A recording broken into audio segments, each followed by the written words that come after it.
വിശുദ്ധ യോഹന്നാൻ എഴുതിയ സുവിശേഷം 17-ാം അധ്യായം 1 മുതൽ 8 വരെയുള്ള തിരുവചനങ്ങൾ. ഇത്രയും പറഞ്ഞതിനു ശേഷം യേശു സ്വർഗത്തിലേക്ക് കണ്ണുകൾ ഉയർത്തി പ്രാർത്ഥിച്ചു. പിതാവേ, സമയമായിരിക്കുന്നു.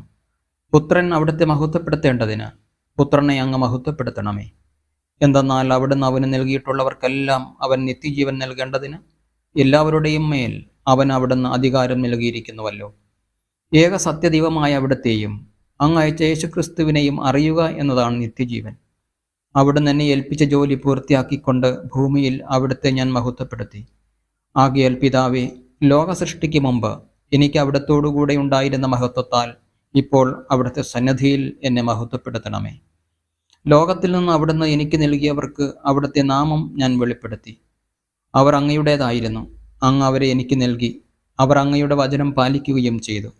അവിടുന്ന് എനിക്ക് നൽകിയതെല്ലാം അങ്ങിൽ നിന്നാണെന്ന് അവർ ഇപ്പോൾ അറിയുന്നു. എന്തെന്നാൽ അങ്ങ് എനിക്ക് നൽകിയ വചനം ഞാൻ അവർക്ക് നൽകി. അവർ അത് സ്വീകരിക്കുകയും ഞാൻ അങ്ങയുടെ അടുക്കൽ നിന്ന് വന്നുവെന്ന് സത്യമായി അറിയുകയും അങ്ങ് എന്നെ അയച്ചുവെന്ന് വിശ്വസിക്കുകയും ചെയ്തു. നമ്മുടെ കർത്താവായ മിശിഹായിക്ക് സ്തുതി.